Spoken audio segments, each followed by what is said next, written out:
The dust settled around Clara Johnston's worn boots as she stood in the parlor of the farmhouse she had called home for 3 miserable years, listening to her father-in-law negotiate her price like she was nothing more than livestock at auction. Thomas had been dead for 6 months, killed when his horse threw him during a drunken ride home from the saloon in Great Bend, Kansas, and now his parents were selling her to cover the gambling debts he had left behind, like a final cruel joke from beyond the grave. $500, her mother-in-law Margaret said sharply, her thin lips pressed into a disapproving line that Clara had grown accustomed to seeing. That is what Thomas owed before he passed, and that is what we need to settle his accounts. The man standing across from them was Silas Morton, a cattle buyer from Dodge City with cold eyes and hands that Clara knew would be rough and unkind. He circled her slowly, appraising her like he would a mare, and she kept her gaze fixed on the faded wallpaper, trying to disappear into herself the way she had learned to do during her marriage. "She is strong enough," Silas said, his voice flat. "Can she cook?" "Well enough," Margaret answered. "She kept house for my son, though she was never the wife he deserved." Clara bit the inside of her cheek hard enough to taste copper. Thomas had been a drunk and a gambler who had spent their wedding night passed out in his own vomit, and the rest of their marriage making her life a careful navigation of his moods and his fists. But she said nothing, because she had learned that lesson too, the hard way. "400, Silas offered. "She is too thin and looks like she has a stubborn streak." Margaret's face pinched tighter. "450 and not a penny less. We have the church social to think about, and people will talk if we cannot settle Thomas's debts properly." It was April of 1876, and the spring air coming through the open window carried the scent of prairie grass and the distant sound of cattle lowing in the fields. Clara was 22 years old, and she was about to be sold to a man who smelled like old tobacco and looked at her like she was property he might discard if she proved troublesome. The door to the farmhouse opened before Silas could respond, and a man Clara had never seen before stepped inside without knocking. He was tall and broad-shouldered, with sun-darkened skin and dark hair that curled slightly at his collar. His eyes were a striking clear gray, and they swept the room with an alertness that made Clara think of a wolf assessing a situation before acting.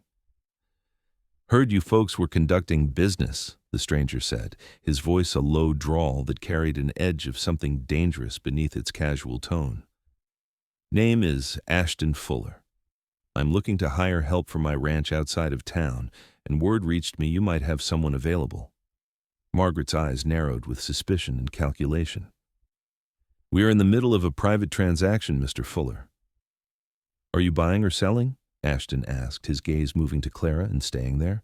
She felt exposed under that steady look, but there was something different in his expression than in Silas's appraisal, something that almost looked like recognition of her humanity. "Selling," her father-in-law Robert finally spoke up from his chair by the fireplace. "Our daughter-in-law needs a new situation, and Mr. Morton here has made an offer." "How much?" Ashton asked directly. $450, Margaret said quickly, her voice rising with renewed hope for a bidding war. Ashton pulled a leather wallet from his coat and counted out bills with deliberate precision. $600, he said, laying the money on the table between them. "Cash, right now, and I take her with me today." The room went silent except for the ticking of the clock on the mantel. Clara's heart hammered against her ribs so hard she thought everyone must be able to hear it. $600 was more money than she had ever seen in one place, more than Thomas had earned in 2 years of half-hearted farming between his gambling losses. Silas Morton's face turned an ugly shade of red. "Now hold on just a minute. We were negotiating." "And now the negotiation is over," Ashton said calmly, but there was steel in his voice. "600 is my offer. Do we have an agreement?" Margaret's hand shot out and snatched the money from the table so fast Clara almost missed the movement. "We have an agreement. She can leave immediately. Robert, fetch her things." "She does not have much," Robert muttered, but he heaved himself up from his chair and disappeared into the back room where Clara had been sleeping since Thomas died, exiled from the main bedroom as though widowhood were a contagious condition. Clara found her voice finally, though it came out rougher than she intended. "Do I get any say in this?" Ashton turned those gray eyes back to her, and she saw something flicker in them. Regret, maybe, or understanding. "You can say no," he told her quietly. "But from what I hear, Your options are not getting better by staying here." He was right, and they both knew it. If she refused both men, Margaret and Robert would find another buyer, or they would turn her out without a reference or a penny to her name. At least this stranger had kind eyes, even if she had no idea what he really wanted from her. "What would I be doing at your ranch?" she asked. "Cooking, cleaning, general housekeeping," Ashton replied. "I have a foreman and 5 ranch hands, and we are all tired of our own cooking. It is honest work for honest pay, room and board included, plus a wage of $10 a month beyond what I just paid to settle your late husband's debts." $10 a month was generous, more than most women could earn as household help. Clara looked at Silas Morton's angry face, then at Margaret's greedy satisfaction, and she made her decision. "I will get my things," she said. Robert returned with a small canvas bag that contained everything Clara owned in the world: 2 dresses besides the one she wore, a hairbrush, a bar of soap, and a silver locket that had belonged to her mother. Clara took the bag from him without meeting his eyes and walked toward the door where Ashton Fuller waited. "Thank you for your business," Ashton said to the room in general, his tone making it clear the courtesy was empty and required. Then he placed a light hand on Clara's elbow and guided her out into the spring sunshine. A horse waited at the hitching post, a beautiful bay gelding with intelligent eyes and a calm demeanor. Ashton secured Clara's bag to the saddle, then turned to face her properly for the first time, away from the oppressive atmosphere of the farmhouse. "I am sorry for what just happened in there," he said, and he sounded like he meant it. "I know this is not how anyone wants their life to go, but I promise you, I am not like that man Morton, and you will be safe at my ranch." "Why did you pay so much?" Clara asked, because she needed to understand. "You could have hired help for much less than $600. Ashton was quiet for a moment, his hand resting on his horse's neck. "My sister was married to a man who drank and gambled," he said finally. "When he died, his family tried to sell her to cover his debts. I was too far away to help her then, did not even know until it was too late. She ended up in a situation that broke her spirit, and she died 2 years later without ever getting free. When I heard what was happening to you, I decided I would not let it happen again if I could prevent it." The honesty in his voice made Clara's throat tighten with unexpected emotion. "I'm sorry about your sister." "So am I," D. Race, Ashton said. "Every day. But maybe helping you makes it mean something. Come on, let me get you out of here." He mounted his horse with easy grace, then extended his hand down to Clara. She took it, feeling the calloused strength of his palm against hers, and let him pull her up behind him. She had to wrap her arms around his waist to keep her seat, and she could feel the solid warmth of him through his shirt, the steady rhythm of his breathing. They rode away from the Johnston farm without looking back, and Clara felt something loosen in her chest that had been pulled tight for 3 long years. The prairie stretched out around them in rolling waves of new grass, and the sky was so blue it almost hurt to look at. She rested her cheek against Ashton's back and let herself breathe. The ride to Ashton's ranch took about 2 hours, following the Arkansas River west from Great Bend into cattle country where the land opened up into vast grazing ranges dotted with longhorns. The ranch house came into view as they crested a low hill, and Clara felt surprise ripple through her. It was larger than she had expected, a well-built structure of timber and stone with a wide porch and real glass windows. Outbuildings clustered nearby, including a large barn, a bunkhouse, and what looked like a smokehouse. "This is yours?" she asked. "Built it 5 years ago," Ashton said with unmistakable pride.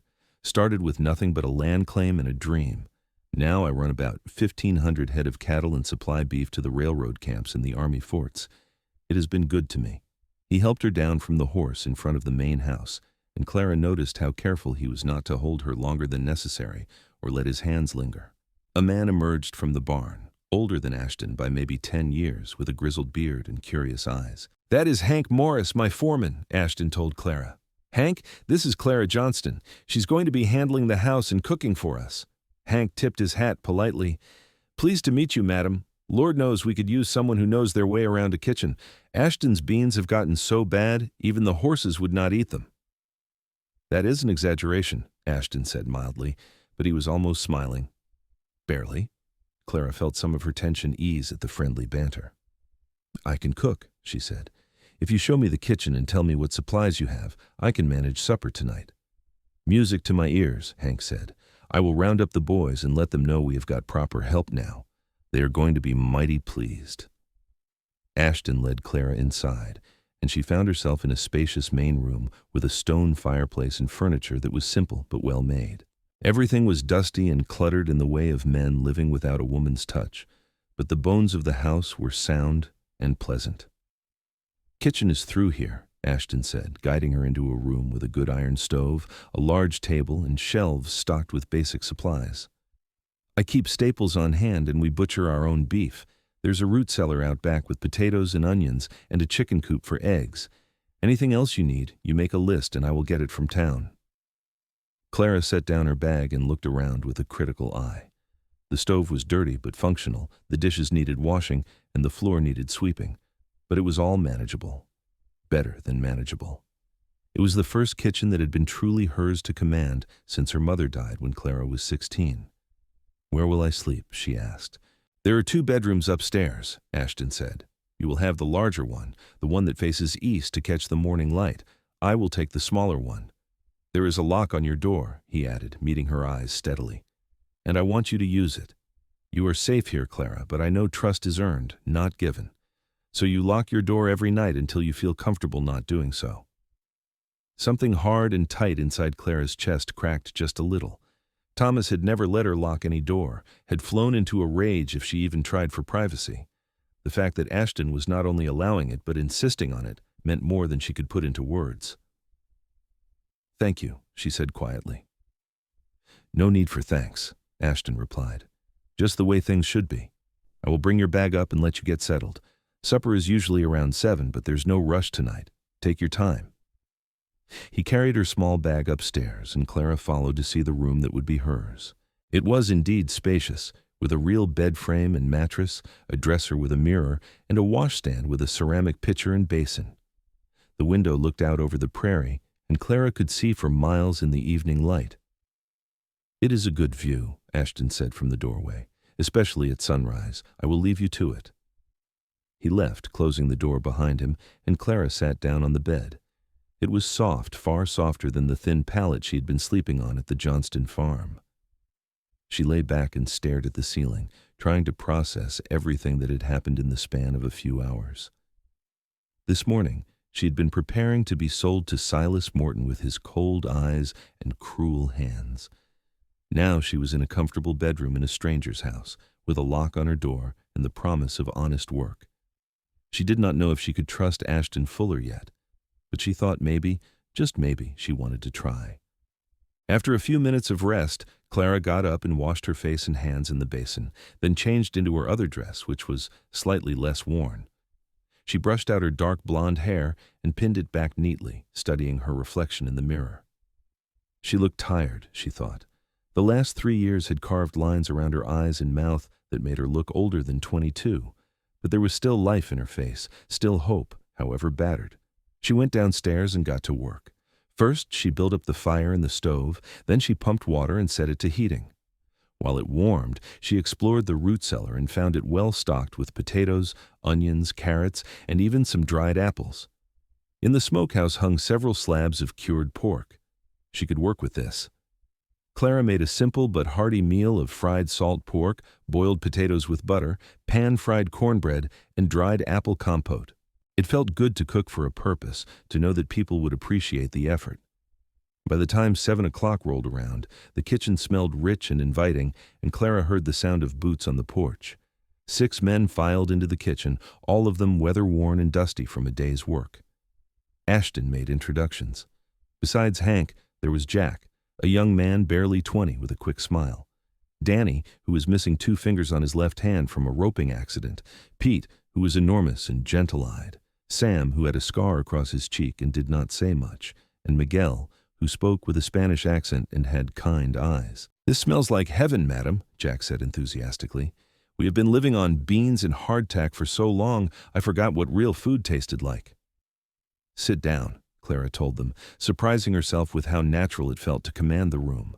"There is plenty for everyone." They ate like starving men, which Clara supposed they nearly were based on what Ashton had told her about their cooking.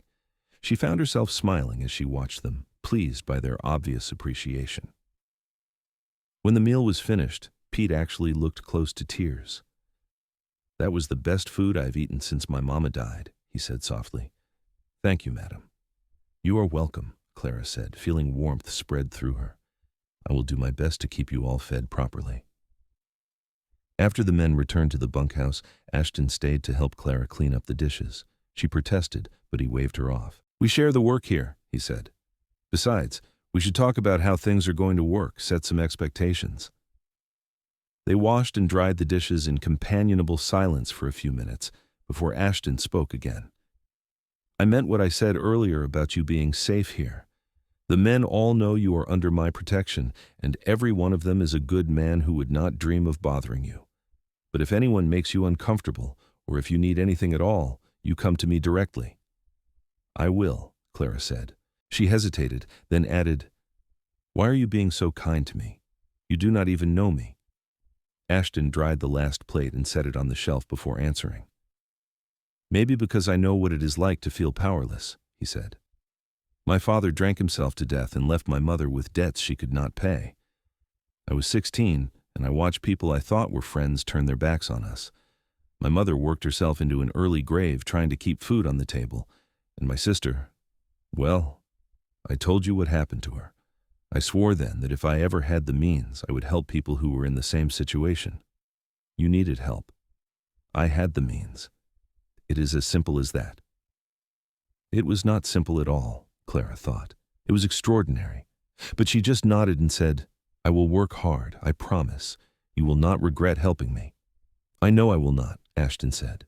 He smiled then, a real smile that transformed his face and made him look younger. "Get some rest. Tomorrow will be a full day." Clara went upstairs to her room, locked the door as Ashton had instructed, and lay down in the comfortable bed. She expected to lie awake for hours, her mind racing with everything that had happened. Instead, she fell asleep almost immediately, her body finally relaxing for the first time in years. The days fell into a rhythm that Clara found deeply satisfying. She woke before dawn to start breakfast for the men, usually biscuits and gravy, fried eggs, and strong coffee. After they rode out to work the cattle, she cleaned the house, which slowly transformed from a bachelor mess into a proper home. She baked bread, mended clothes, tended the small vegetable garden she discovered behind the house, and prepared hearty suppers that the men devoured with enthusiasm. In the evenings, Ashton often stayed after the other men left, helping her clean up and talking. They talked about everything: his plans for expanding the ranch, her memories of her mother teaching her to cook, the books they had both read, the places they dreamed of seeing. Ashton was educated, Clara learned, having attended school back east before returning to Kansas to make his fortune. He lent her books from his surprisingly extensive library, and they discussed them over coffee. Clara found herself watching for Ashton during the day, listening for the sound of his horse returning, looking forward to their evening conversations. He made her laugh with stories about ranch mishaps and listened with genuine interest when she talked about her plans for a proper herb garden. He treated her with a respect that was so different from Thomas's casual cruelty that sometimes Clara had to remind herself this was real, that kindness was not always a prelude to punishment. One evening, about a month after she arrived, a thunderstorm rolled across the prairie with dramatic suddenness. The men had come in early from the range, and after supper they all settled in the main room as rain hammered the roof and lightning split the sky. Clara brought out the apple pie she had made that afternoon, and Jack produced a harmonica from somewhere and started playing gentle melodies. Clara sat in a chair near the fireplace, darning socks by lamplight, and felt a contentment she had not experienced in years. This felt like a real home, filled with good people and warm fellowship. She glanced up and found Ashton watching her from across the room, his expression soft and unguarded. When their eyes met, he smiled, and Clara felt her heart skip in a way that was both thrilling and terrifying. She was falling for him, she realized. Despite her best intentions to keep her heart locked safely away, Ashton Fuller was slipping past her defenses with his kindness and his steady presence and those clear gray eyes that saw her as a person, not property. The next day, Hank asked Clara if she could ride out to the north pasture to bring lunch to the men who were mending fences there. She agreed readily, enjoying the chance to get out into the open air. She packed food into saddlebags, and Ashton saddled a gentle mare for her. "Her name is Rosie," he said, patting the horse's neck. "She is the calmest horse we have, perfect for a leisurely ride. Just follow the creek north about 3 miles, and you will find them." Clara had not ridden in years, but it came back to her quickly. She set off following the creek, enjoying the sunshine and the vast openness of the prairie. The land stretched endlessly in all directions, gold and green under the blue vault of sky. She understood why Ashton loved it here, why he had chosen to build his life in this wild, beautiful place. She found the men working in the shade of some cottonwoods and distributed the food she had brought. They thanked her profusely and settled down to eat, and Clara prepared to ride back. But Rosie had picked up a stone in her shoe, and by the time Jack got it out and checked to make sure the mare was not lame, another hour had passed. "I should head back," Clara said. "I need to start supper preparations." "We will be right behind you," Hank assured her. "Should be back at the house by 3. Clara started the ride home, but she had only gone about a mile when she heard horses approaching fast from behind. She turned, expecting to see the ranch hands, but instead saw 3 men she did not recognize. Something about the way they rode, purposeful and aggressive, made her heartbeat quicken with alarm. "Well, what do we have here?" the lead rider called out as they surrounded her. He was a rough-looking man with a scarred face and cold eyes. "A lady all alone on Fuller land. Does he know you're out here, sweetheart?" "I work for Mr. Fuller," Clara said, trying to keep her voice steady, "and his men are right behind me." "Are they now?" the man said with a nasty smile. "I do not see anyone. Seems like you are lying." One of the other men rode closer, reaching out as if to grab Rosie's reins. Clara pulled back sharply. "Do not touch my horse." "Got some fire in you," the first man said. "I like that. We have been watching Fuller's place, seeing him bring in a woman. Wondered what that was about. Now we know. He's got himself a pretty little cook." "Leave me alone," Clara said, fear turning her voice sharp. "Mr. Fuller will not take kindly to you bothering his people." "Fuller is not here," the man replied, "and we have got some business with him about water rights he has been hogging. Maybe we will just take you along as incentive for him to be more cooperative." He reached for her, and Clara did the only thing she could think of. She dug her heels into Rosie's sides, and the mare bolted. Clara heard the men cursing behind her and the sound of hooves giving chase. She leaned low over Rosie's neck, urging her faster, her heart pounding in terror. A shot rang out, and Clara screamed, but the bullet went wide, meant to frighten more than hit. She raced toward the ranch house, praying she could make it before the men caught up with her. Rosie was fast despite her gentle nature, fear giving her speed, and Clara held on with everything she had. The ranch house came into view, and Clara saw Ashton standing near the barn. He looked up at the sound of galloping horses, and his expression transformed from surprise to fury in an instant. He ran into the barn and emerged seconds later with a rifle. "Get behind me!" he shouted to Clara. She pulled Rosie to a sliding stop behind Ashton, just as the 3 men thundered into the yard. They reined up hard when they saw the rifle aimed steadily at them. "That is far enough," Ashton said, his voice cold and deadly. "You are on my land without permission, and you just chased my employee. Give me one reason why I should not shoot you where you sit." "We were just having a conversation," the lead man said, but his bravado had faded. "No harm done." "I heard a gunshot," Ashton replied. "That sounds like harm to me. What is your business here, Dalton?" So Ashton knew them, or at least their leader. Clara slid down from Rosie, her legs shaking, and moved to stand beside Ashton. He did not look at her, his attention completely focused on the 3 men, but he shifted slightly so his body was between her and them. "Just wanted to talk about the water situation," Dalton said. "Your cattle have been using springs that we consider part of our range." "Those springs are on my deeded land, and you know it," Ashton said flatly. "You do not have a legal leg to stand on, which is why you are trying intimidation instead. It will not work. Now get off my property before I lose my patience and this rifle accidentally discharges." The 3 men exchanged glances, clearly calculating their odds. Finally, Dalton shrugged with false casualness. "We will go.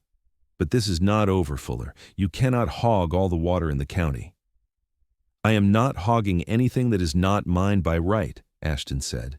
"And if I see any of you near my place or my people again, I will not be so understanding. Now, ride." They rode off slowly, trying to preserve some dignity, and Ashton kept the rifle trained on them until they were out of sight. Only then did he lower it and turn to Clara, his face tight with concern. "Are you hurt?" he asked urgently. "Did they touch you?" "I'm fine," Clara said, but her voice shook. "They scared me, but I'm not hurt." Ashton set the rifle aside and pulled Clara into his arms without asking permission, holding her tightly. She stiffened for just a second, old reflexes from her marriage kicking in, but then she realized this was different. Ashton was not restraining her, he was comforting her. She could feel the rapid beat of his heart against her cheek, the tension in his muscles. He had been afraid for her, genuinely afraid. "I'm so sorry," he said into her hair. "I should have sent someone with you. I never thought they would be bold enough to come onto my land in daylight." "Who are they?" Clara asked, her voice muffled against his chest. "Dalton and his brothers run a scraggly outfit south of here," Ashton explained, loosening his hold enough to look down at her but not letting go completely. "They are always trying to expand their range by pushing on their neighbors. I have water springs on my north section, and they want access to them. But I have the legal deed, and they do not have any right to them." "Will they cause more trouble?" Clara asked. "They might try," Ashton admitted, "but I will not let them hurt you. I promise you that, Clara. I will keep you safe." The intensity in his voice made Clara look up at him, and she saw something in his eyes that made her breath catch. This was not just about protecting an employee. This was personal. She opened her mouth to say something, but Hank and the other men came riding hard into the yard, having heard the shot. "What happened?" Hank demanded, sliding off his horse. "We heard gunfire." Ashton released Clara and explained the situation while the men listened with growing anger. By the end, Jack was practically vibrating with fury. "We should ride over there and teach them a lesson," he said hotly. "We will not," Ashton said firmly. "That would just escalate things, but from now on we work in pairs and nobody goes anywhere alone. Clara, I do not want you leaving the immediate area around the house without an escort.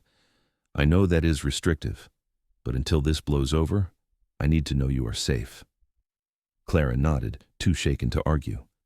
That night at supper, the men were subdued, talking in low voices about the encounter and making plans to patrol the ranch borders.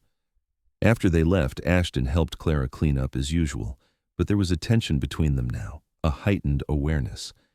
"Thank you for protecting me today," Clara said as she dried the last dish. "You did not hesitate." "I would never hesitate when it comes to you," Ashton said quietly. He set down the rag he was holding and turned to face her fully. "Clara, I need to tell you something, and I hope it will not make things uncomfortable between us." Clara's heart started beating faster. "What is it?" "I did not bring you here just to be a cook and housekeeper," Ashton said. "I mean, that was the reason I gave, and it is true that we needed help. But the real reason I paid so much for you, the reason I could not walk away, is because the moment I saw you standing in that farmhouse, looking so brave and so trapped, I felt something I have not felt in a long time. Maybe ever." He reached out slowly, giving her time to pull away, and tucked a strand of hair behind her ear. His fingers lingered on her cheek. "I know it is too soon," he continued. "I know you have been through hell, and the last thing you need is another man complicating your life. But I cannot keep pretending I do not feel what I feel. I am falling in love with you, Clara.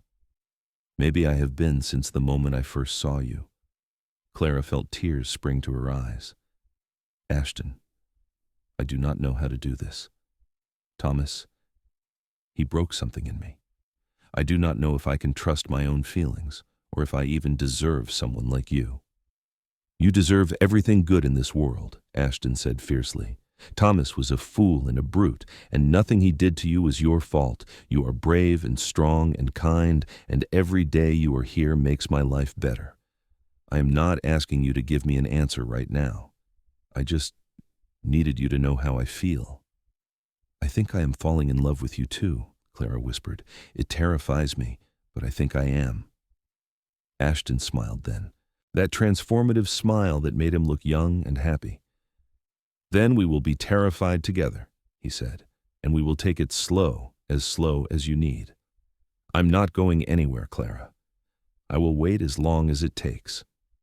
He kissed her forehead gently, a whisper of contact that sent warmth flooding through her, then stepped back. "Get some rest. Tomorrow is another day." Clara went upstairs in a daze, her emotions swirling. She sat on her bed for a long time, just thinking. She had been married to Thomas for 3 years and never felt a fraction of what she felt when Ashton looked at her. With Thomas, there had been fear and duty and a desperate attempt to survive. With Ashton, there was respect and laughter, and a growing sense that maybe, just maybe, she could have the kind of love she had always dreamed of. Over the next few weeks, things shifted subtly between them. Ashton courted her properly, with wildflowers picked from the prairie and books left on her pillow. He asked permission before taking her hand, moved slowly and carefully, always giving her space to say no. They talked for hours about their dreams and fears, and Clara found herself opening up about her marriage in ways she never had before. "He hit me," she told Ashton one evening as they sat on the porch watching the sunset. "Not all the time, but often enough that I was always waiting for it, always trying to anticipate what would set him off." Ashton's jaw tightened, but his voice was gentle when he spoke. "I'm so sorry you went through that. You did not deserve it." "I kept thinking I must be doing something wrong," Clara continued, "that if I could just be better, he would be happy and it would stop. But it never stopped." "Because it was not about you," Ashton said. "It was about him and his own darkness. You could have been perfect, and he still would have found excuses. Some men are just broken in ways that make them cruel." Clara leaned her head on his shoulder, and he wrapped his arm around her. They sat like that as the sky turned from gold to purple, and Clara felt a peace she had not known was possible. The situation with Dalton came to a head about 3 weeks after the initial confrontation. Clara was in the kitchen making preserves from the wild strawberries the men had found along the creek when she heard shouting from outside. She ran to the window and saw Dalton and about 10 men on horseback surrounding the ranch house. Ashton and his men were badly outnumbered. "Fuller," Dalton shouted, "time to talk about those water rights. Either you share or we take them." Ashton stood on the porch with his rifle, and Clara could see the tension in his shoulders. Hank and the others were positioned around the yard, all armed, but they were outnumbered 2 to 1. "I have told you before, Dalton," Ashton called back, "those springs are on my deeded land. You have no legal right to them." "Legal does not matter much out here," Dalton replied. "What matters is who has the guns and the willingness to use them. Now, we can do this easy or we can do this hard, but either way, we are getting access to that water." Clara's mind raced. She could not let Ashton and his men get into a gunfight over this. Someone would get killed, maybe Ashton himself. She thought frantically, trying to remember everything she had heard about the situation, and then an idea struck her. She grabbed her shawl and walked out onto the porch before Ashton could stop her. "Wait!" she called out loudly. "Before anyone does something they will regret, I have a question." Dalton turned his attention to her, his expression confused. "This is not women's business." "Water's everyone's business," Clara said firmly. She looked at Ashton. What if there was a compromise? What if Mr. Fuller gave Mr. Dalton's cattle access to the springs, but in exchange, Mr. Dalton's outfit helped with roundup and branding? Share the work, share the water. Ashton stared at her. "Clara, I do not have to share what is legally mine." "No, you do not," Clara agreed. "But sometimes what is legal and what is smart are 2 different things. You are outnumbered right now. Even if you win this fight, people will get hurt. Maybe you. I could not bear that. And Mr. Dalton, you are right that you need water. But starting a range war over it will cost you men and money. Would it not be better to work together?" There was a long silence. Then Hank spoke up. "She has a point, boss. We could use extra hands for the spring roundup, and sharing the springs would not cost us much if we set proper times for access." Dalton looked uncertain, clearly not having expected this turn. "Why would Fuller agree to that?" "Because I am asking him to," Clara said, looking directly at Ashton. "Please, find a way to make peace." Ashton held her gaze for a long moment, and Clara saw the struggle in his eyes. His pride wanted to fight, to defend what was his, but his love for her and his wisdom won out. "All right," he said finally. "Dalton, your cattle can water at the North Springs every Monday, Wednesday, and Friday. My cattle use them the other days. In exchange, you and 2 of your men help with spring and fall roundups. We split the work, we share the resource. That is my offer." Dalton considered, then slowly nodded. That is fair. We have a deal. The tension broke like a snapped wire. The men dismounted and shook hands, working out the details, and Clara sagged with relief. Ashton came to her immediately, taking her hand. That was either the bravest or the most foolish thing I have ever seen, he said, but he was smiling, walking out into the middle of an armed standoff. I was not going to let anyone get hurt over water when there was another solution, Clara said. Life is too short and too precious. You are amazing, Ashton said softly. Do you know that? You just prevented a range war with common sense and compassion. By sundown, the agreement was formalized with a handshake and a shared meal. Dalton and his brothers turned out to be decent enough men when they were not feeling threatened and desperate. They ate Clara's cooking with appreciation and left with grudging respect for both Ashton and his unconventional household manager. After they were gone and the evening chores were done, Ashton found Clara in the garden, watering the plants in the last light of day. I have been thinking, he said without preamble. Today made me realize something. Life is uncertain, and tomorrow is not guaranteed. I do not want to waste any more time being cautious. He got down on one knee, right there in the garden dirt, and Clara's hands flew to her mouth. Clara Johnston, I love you more than I thought it was possible to love another person, Ashton said, his gray eyes locked on hers. I love your strength and your kindness and the way you see solutions where others see only problems. I love how you have turned this house into a home and made my men into a family. I love everything about you, and I know you were married before. I know you have scars from that. But I promise you, I will spend every day of the rest of my life proving that not all men are like Thomas, that love can be gentle and patient and true. Will you marry me? Will you let me spend my life making you as happy as you make me? Tears were streaming down Clara's face, but she was smiling. Yes, she said. Yes, Ashton, I will marry you. He stood and pulled her into his arms, kissing her with a tenderness that made her feel cherished and safe. This was what love was supposed to be, Clara thought. This feeling of coming home to a person, of being seen and valued and protected. They were married 3 weeks later in the small church in Great Bend, with Hank and the ranch hands serving as witnesses. Clara wore a new dress that Ashton had bought for her in town, a beautiful blue silk that made her feel like a princess. The ceremony was simple but heartfelt, and when the preacher pronounced them husband and wife, Clara kissed her new husband with joy radiating from every part of her being. The ranch hands had decorated the house with wildflowers and bunting, and Clara laughed with delight when she saw it. They had a feast that evening with neighbors from surrounding ranches invited, and there was music and dancing under the stars.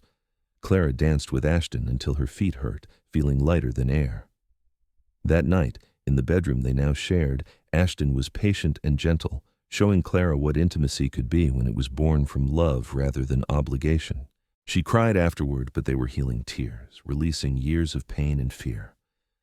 I have got you, Ashton whispered, holding her close. Always. You are safe now, Clara. You are loved.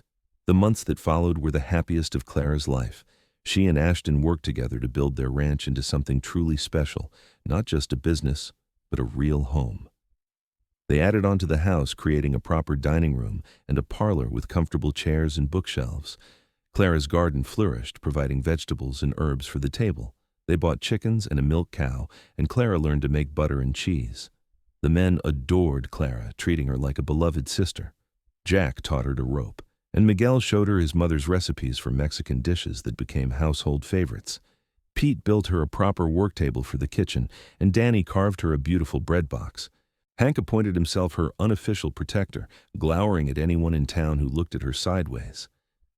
In the fall, Clara realized she was pregnant. She told Ashton one evening as they sat on the porch watching the sunset, and he lifted her up and spun her around with joy. A baby, he said in wonder. We are going to have a baby. Are you happy? Clara asked, though she could see the answer on his face. I am more than happy, Ashton said. I am blessed beyond measure. A beautiful wife who is also my best friend, a thriving ranch, and now a child on the way. I could not ask for more. The winter passed peacefully, with Clara knitting small garments and Ashton building a cradle from smooth oak. The men competed to spoil her, bringing her treats from town and refusing to let her do any heavy work. Ashton was both protective and attentive, rubbing her feet when they swelled and reading to her in the evenings. Their son was born in early May of 1877, right as the prairie was blooming with wildflowers. Clara labored through the night with the help of the town doctor and a midwife, and Ashton held her hand through all of it, refusing to leave despite convention suggesting men should wait elsewhere. When the baby finally arrived, red-faced and squalling with healthy lungs, Clara held him and felt a love so fierce it took her breath away. Ashton looked at his son with tears streaming down his face. "He is perfect," Ashton said. "What should we name him?" Clara had been thinking about this. "Robert," she said, "after your father, the man he could have been if the drink had not taken him. A fresh start, a new chance." "Robert Fuller," Ashton said, testing the name. "I like it. Hello, Robert. Welcome to the family." Baby Robert was a happy child, curious and bright-eyed. The ranch hands took turns holding him and making silly faces to get him to smile. Hank declared himself the baby's honorary grandfather and carved him an entire set of wooden animals. Clara watched Ashton with their son and fell even more deeply in love with her husband, seeing how gentle and patient he was. 2 years later, they had a daughter they named Catherine, after Clara's mother. She had Clara's dark blonde hair and Ashton's gray eyes, and she was fearless from the moment she could crawl. Robert adored his little sister, always wanting to show her things and protect her. Life was not always easy. There were droughts that tested their water resources and hard winters that killed cattle. There were injuries and illnesses and the constant challenges of ranch life. But through it all, Clara and Ashton faced everything together, their love growing deeper with each passing year. On their 5th wedding anniversary, Ashton took Clara to the top of the hill overlooking the ranch. The sun was setting, painting the prairie in shades of gold and amber. Below them, they could see their home, solid and welcoming, with smoke rising from the chimney. Robert and Catherine were with Hank, probably being thoroughly spoiled. "Do you remember the day I first brought you here?" Ashton asked, his arm around Clara's waist. "I remember thinking I had been sold to another stranger and praying he would not be cruel," Clara said. "I remember being terrified and exhausted and trying not to hope for anything better." "And now?" Ashton asked softly. "Now I know what real love feels like," Clara said, turning to look at her husband. "I know what it means to be partners, to build a life together. I never imagined I could be this happy, Ashton. You saved me, but more than that, you gave me a life worth living." "You saved me right back," Ashton replied. "I was just going through the motions before you came, working hard, building the ranch, but there was no joy in it. You brought light and laughter and love into my life. You made this place a home. You gave me a family. Everything good in my life traces back to that day I walked into the Johnston farmhouse and saw you standing there." He kissed her then, sweet and deep, and Clara melted into his embrace. 5 years ago she'd been sold like property, treated as if she had no value beyond what money could buy. Now she was cherished and loved, the heart of a thriving home, a mother and a wife and a partner in every sense of the word. "I love you," she told Ashton when they finally broke apart. "More than words can say." "I love you too," he replied. "Today, tomorrow, and all the days after. You are my heart, Clara Fuller." They stood on the hill as the stars began to appear, holding each other and watching the lights come on in their house below. Inside those walls, their children were laughing and playing. Their friends were preparing supper, probably arguing good-naturedly about whose turn it was to wash dishes. The cattle were settling down for the night, and the horses were safe in the barn. This was home. This was love. This was the life Clara had never dared to dream of, but had found anyway, bought with $600 and built with patience, kindness, and devotion. The years continued to unfold with their mix of joy and challenge.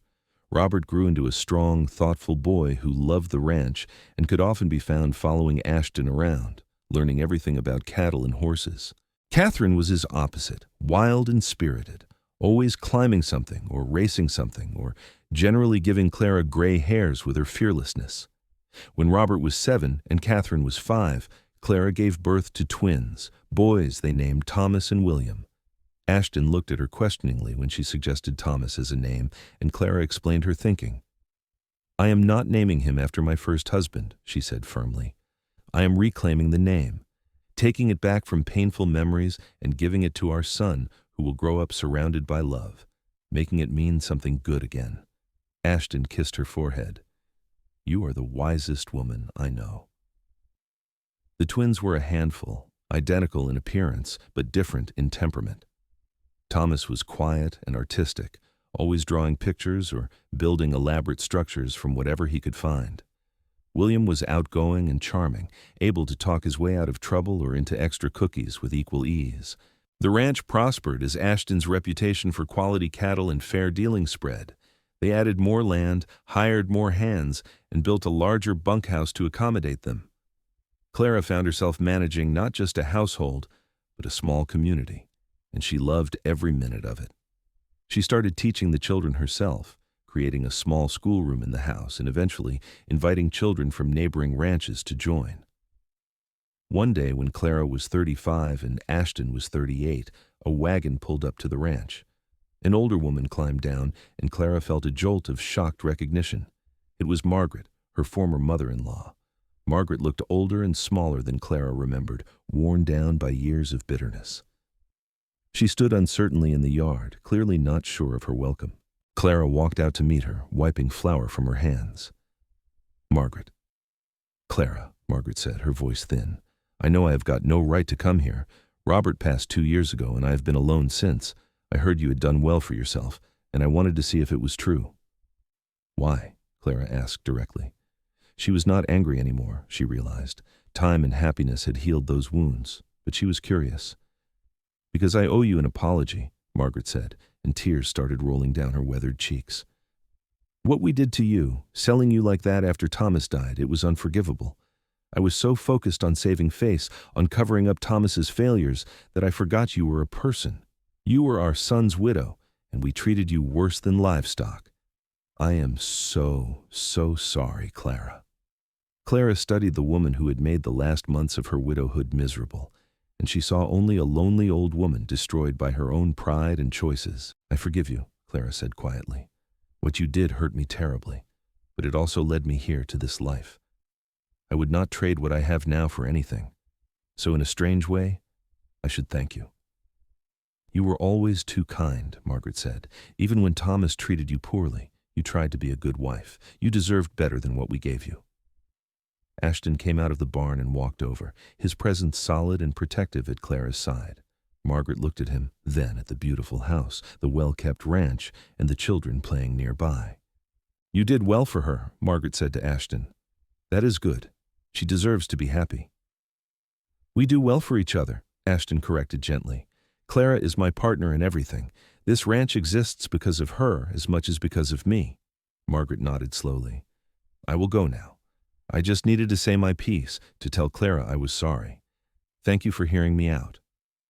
"Wait," Clara said impulsively. "Have you eaten? Stay for supper at least. It is a long ride back to town." Margaret looked shocked. "You would feed me, after everything?" "Everyone deserves a hot meal and a kind word," Clara said. "That is something I learned from my husband. Come inside." They fed Margaret and heard her story. She was living in a boarding house in Great Bend, taking in sewing to survive. Robert's death had been sudden, a heart attack, and she had no one left in the world. Clara felt pity for her, this woman who had chosen pride over compassion and was now reaping the bitter harvest of those choices.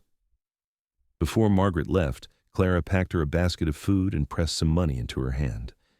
"Get yourself through the winter," Clara said, "and if you need help, you can write to us. I mean that, Margaret. I do not hold the past against you anymore." After Margaret left, Ashton pulled Clara into his arms. "You are remarkable," he said. "After what she did to you, you still showed her kindness." "Holding on to anger only poisons your own heart," Clara said. "I learned that from you. Besides, I have too much to be grateful for to waste energy on bitterness. My life is so full of love and joy that there is no room for anything else." The children grew, and the ranch continued to thrive. Robert took over more responsibilities as he entered his teenage years, showing a natural aptitude for ranching that made Ashton beam with pride. Catherine learned to break horses, and could outride most of the ranch hands by the time she was 12. The twins developed their own interests, Thomas becoming an accomplished artist whose drawings were framed all over the house, and William revealing a head for numbers that made him invaluable with the ranch accounts. Clara and Ashton's love remained as strong as ever, deepened by years of partnership and shared experiences. They still talked for hours on the porch in the evenings, still made each other laugh, still looked at each other like newlyweds, even after 15 years of marriage. When Clara was 40, she became pregnant once more, surprising them both. Their youngest son, James, was born that spring, a happy accident they both adored. He grew up surrounded by older siblings who doted on him and taught him everything they knew. The years rolled by in a blur of happy memories. Weddings as the children grew up and started families of their own. Robert married a smart, capable woman named Sarah, who fit into the ranch family as if she had always been there. Catherine married a neighboring rancher's son, a young man brave enough to match her spirit.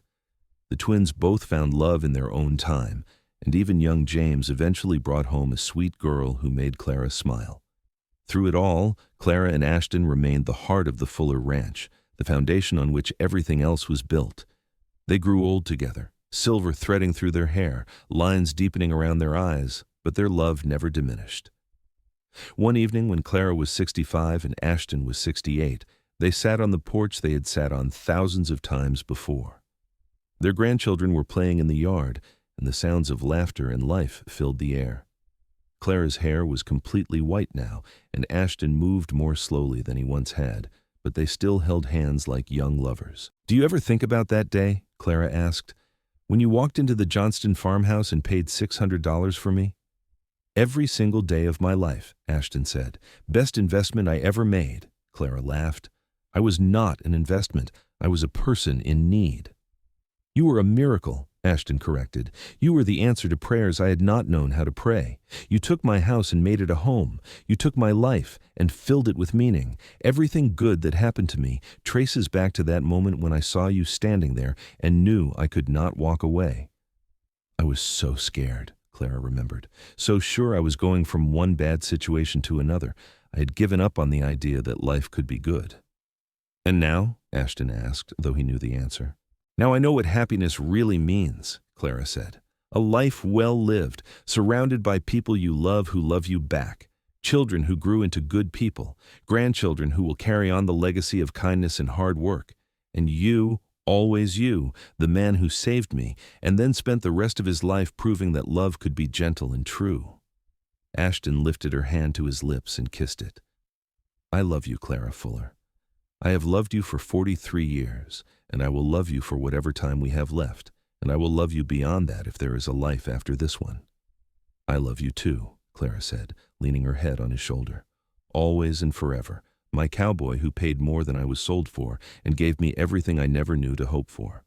They sat together as the sun set over the prairie, painting the sky in shades of pink and gold. Around them, their family laughed and played, the sound of life and love continuing into the next generation.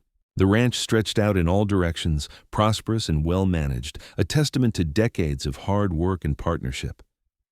Clara thought back to that terrified woman standing in the Johnston farmhouse, being sold to pay dead husband's gambling debts. She barely recognized that person now. Life had transformed her from someone who survived into someone who thrived, from a woman who expected cruelty into one who knew love in its truest form. It had all started with a stranger walking through a door and offering more money than she was worth on paper, because he understood that every human life has value beyond what can be counted in dollars. Ashton had bought her freedom and then given her something infinitely more precious, a real home, a real family, and a love that had sustained her through everything. As the stars began to appear in the darkening sky, Clara squeezed Ashton's hand and felt him squeeze back. They did not need words anymore after so many years together. They understood each other in the way of people who had built a life side by side, weathering storms and celebrating joys, always together. This was their legacy, not just the prosperous ranch or the successful children, but the proof that love could heal, that kindness could transform, that one person's courage to help another could ripple out into generations. The cowboy who paid more than she was sold for had given Clara the greatest gift possible, the chance to discover who she really was when she was safe and loved and free to become her best self. And as they sat on that porch under the vast Kansas sky, surrounded by the family and home they had built together, Clara knew with absolute certainty that every moment of pain she had endured had been worth it to arrive at this perfect, peaceful happiness. She had been sold for survival, but she had been bought for love, and that had made all the difference in the world. The evening deepened, and eventually the grandchildren were called inside for bed. Adult children stopped by the porch to kiss their parents good night, and the ranch settled into its nighttime rhythms. Clara and Ashton remained outside a little longer, reluctant to give up these quiet moments together. "Ready for bed?" Ashton finally asked. "Always, as long as you are there beside me," Clara replied. They walked inside together, moving slowly but steadily, their bodies worn by decades of hard work, but their spirits still strong. In their bedroom, they prepared for sleep with the comfortable routines of a long marriage. Ashton helped Clara with her buttons, and she helped him with his boots, and they climbed into bed together as they had done for over 4 decades. "Good night, my love," Ashton whispered, pulling her close. "Good night," Clara whispered back, settling into the shelter of his arms where she had always felt safest. They fell asleep together, two people who had started as strangers, brought together by circumstances neither would have chosen, but who had built something beautiful from those unlikely beginnings. Their love story was not one of love at first sight or grand romantic gestures, but rather the quiet, steady devotion of two people who chose each other every single day and built a life on that foundation. In the morning, they would wake to another day of ranch life with all its challenges and rewards. Their children and grandchildren would visit, work would need doing, and life would continue in all its messy, beautiful complexity. But for now, they rested peacefully, two souls who had found each other against all odds and created a love that would endure long after they were gone, living on in the family they had built and the home they had made together. The story that began with a woman being sold to recover her dead husband's losses had transformed into a testament to the redemptive power of love, the importance of human dignity, and the extraordinary things that can happen when one person sees another's worth and acts on that recognition. Ashton Fuller had paid more than Clara Johnston was sold for, but in the end, what he received in return was beyond any price, a partner, a love, and a life filled with meaning and joy. And Clara, who had expected nothing but more suffering, had found everything she had ever dreamed of and more. Their story was complete, a circle perfectly closed, with love as its beginning, middle, and end.